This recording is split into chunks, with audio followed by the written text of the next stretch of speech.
Êtes-vous jamais demandé pourquoi est-ce que l'Afrique anglophone a toujours une longueur d'avance par rapport à l'Afrique francophone? Dans cette vidéo, je vais vous parler de 5 bonnes raisons qui font en sorte que les anglophones en Afrique auront toujours une longueur d'avance par rapport aux francophones. Économiquement parlant, bien évidemment. Restez jusqu'à la fin de cette vidéo. Je sais que beaucoup de personnes ne seront pas d'accord avec moi encore une fois. Le but ici, c'est de relever des comportements qui vont nous aider à avancer. Quelqu'un de très intelligent disait qu'on ne peut pas parler du développement de l'Afrique sans parler de ces choses qui handicapent quotidiennement l'avenir de l'Afrique. Il faudrait qu'on mette en pointe du doigt du moins, parce que ça permettra à d'autres personnes de prendre conscience et de se dire qu'on a une faiblesse de ce côté, doit s'améliorer de ce côté-là. Lorsqu'il s'agit de performance économique, il est très important de surligner que l'Afrique anglophone dépasse de très loin sa contrepartie francophone. Et dans cette vidéo, nous allons voir pourquoi est-ce que les anglophones de l'Afrique arrivent toujours à avoir une longueur d'avance par rapport à l'Afrique francophone. Pourquoi est-ce qu'on ne décolle pas normalement comme eux? Bien évidemment qu'on a tous été colonisés de l'Afrique anglophone comme de l'Afrique francophone, de leur ancien colonie, donc les Britanniques. Ce qui est perçu en général en fait comme plus favorable aux affaires. Ce qui encourage les investissements des étrangers et une croissance économique plus favorable. La première raison, c'est que les anglophones sont plus orientés pratique que théorie. La preuve en est que quand on va dans les systèmes scolaires anglophones, par exemple, on se rend compte tout de suite qu'ils font plus d'expérience que nous, les francophones. Ce qui fait qu'ils sont très orientés, sont très pragmatiques, ils sont très orientés projet, move, exécution que nous, les francophones. Quand on prend l'exemple typique des entrepreneurs, on se rend compte que la plupart des entrepreneurs dans les pays francophones en Afrique sont plus orientés business model, comment est-ce que je pourrais récolter des fonds, c'est cela. J'en rencontre tous les jours. Madame, est-ce que vous savez comment je pourrais récolter des fonds pour mon projet? J'en rigole. Tandis que les jeunes Kenyans, les jeunes Nigériens, les jeunes Rwandais, en fait, sont en train de créer des hélicos, des ordinateurs. Ils sont en train de créer des machines, des robots. C'est juste incroyable. Grosso modo, les francophones sont plus tournés vers la planification, tandis que les anglophones sont plus vers l'exécution. Comment est-ce que je pourrais atteindre mon résultat? Ils sont plus figés sur le résultat qu'autre chose. Ce qui fait que nous, les anglophones, malheureusement, l'Afrique francophone sera toujours en arrière par rapport à l'Afrique anglophone. La raison numéro 2, c'est tout simplement le risque et l'ambition. Les anglophones sont très ambitieux. C'est des gens qui ont des ambitions pharaoniques. C'est des gens qui se mettent pas de barrières, qui ne se limitent pas du tout dans ce qu'ils veulent faire. Quand ils disent qu'ils veulent pourchasser une vision ou un but, ils vont à fond là-dedans. Et pareil pour le risque. C'est des gens qui prennent beaucoup de risques. Ils n'ont pas peur de prendre du risque.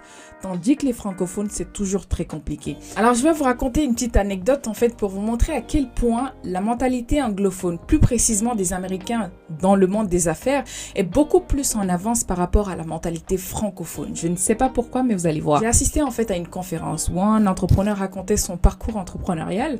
Et là, il explique en fait comment il a fait face en fait à 3 amis. Donc, c'était 3 amis. Un était anglais, des Royaumes-Unis. Le second était français et le troisième était américain. Ils devaient absolument investir dans un projet en fait ensemble. C'était une start-up. Et le premier, donc l'anglais, quand il a expliqué en fait le projet à son ami qui est anglais du coup des Royaumes-Unis, il lui a dit mais c'est très intéressant ce projet, mais combien cela va coûter? Combien ça va nous coûter en fait d'investir dans ce projet en termes de temps et de finances? Je ne sais pas si vous avez déjà entendu en fait ce mythe concernant les Anglais. Apparemment, c'est des crevards pas possibles en fait, des gens qui lâchent pas l'argent. Ensuite, il est parti voir son ami américain. Il lui a dit on doit investir dans ce projet. C'est un projet très rentable. Est-ce que tu es intéressé? Et l'américain, sans réfléchir, il lui a dit man, we gotta do this. On doit le faire. Fonçons. Et ça y est, l'ami était déjà très chaud, il était prêt pour le projet. Autour du français. Il a exposé donc son projet à son ami français. Il est venu le voir, il a expliqué convenablement comme tous les autres. Et après l'avoir expliqué, le français le regarde et lui demande « Est-ce que tu es sûr de ton projet là ?» C'est pour vous dire à quel point la mentalité francophone, elle est très reculée, pour pas dire très en arrière, par rapport à la mentalité anglophone. Donc, ici, l'idée, en fait, c'est de nous améliorer dans notre façon de penser, dans notre façon, dans nos prises de risques, dans nos façons de voir, en fait, d'avoir des visions, dans nos façons de vouloir grimper. Bien évidemment qu'il n'y aurait pas d'avion s'il n'y avait pas de grands visionnaires. Il n'y aurait pas de train s'il n'y avait pas de grands visionnaires. Il a fallu rêver grand, en fait, pour construire ces choses. Il a fallu rêver grand aujourd'hui pour avoir tout un tas de choses dont je ne vais pas forcément rentrer dans les détails. Il faut absolument rêver grand. La troisième raison ici, c'est le manque d'éducation par rapport à l'Afrique anglophone. L'Afrique francophone est très peu éduquée en général, en tout cas par rapport à l'Afrique anglophone. Un jour, je me suis rendue en Sierra Leone et je me rends compte que parfois, nous pouvons voir même les vieillards de plus de 70 ans en train de correctement parler l'anglais, en train de lire des livres, ils s'intéressent constamment en fait à l'éducation. C'est des gens qui sont plus à fond dans l'éducation par rapport à nous. Challenge beaucoup leur intelligence, ce qui fait en fait qu'ils arrivent à avancer.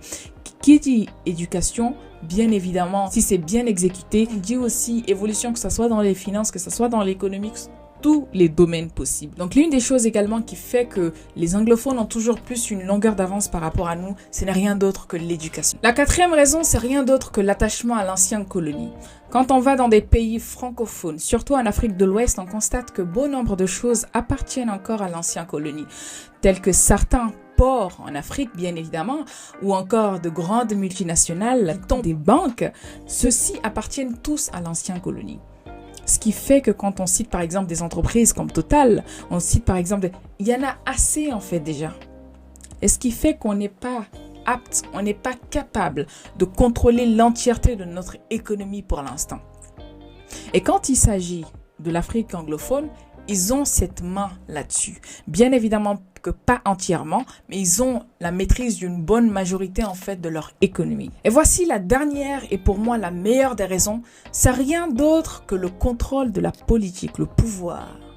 Maintenant, dites-moi dans les commentaires, comment voulez-vous que l'Afrique anglophone avance, du moins soit supérieure économiquement parlant par rapport à l'Afrique francophone si le pouvoir politique, économique est encore dirigé et contrôlé par une bonne partie, en tout cas la majeure partie de l'ancienne colonie. Comment voulez-vous qu'on s'améliore, qu'on puisse faire de grandes choses, qu'on puisse faire de grands impacts, disons tout simplement, dans notre pays, dans notre continent, mais également en dehors de notre continent? C'est une question que je vous invite à répondre.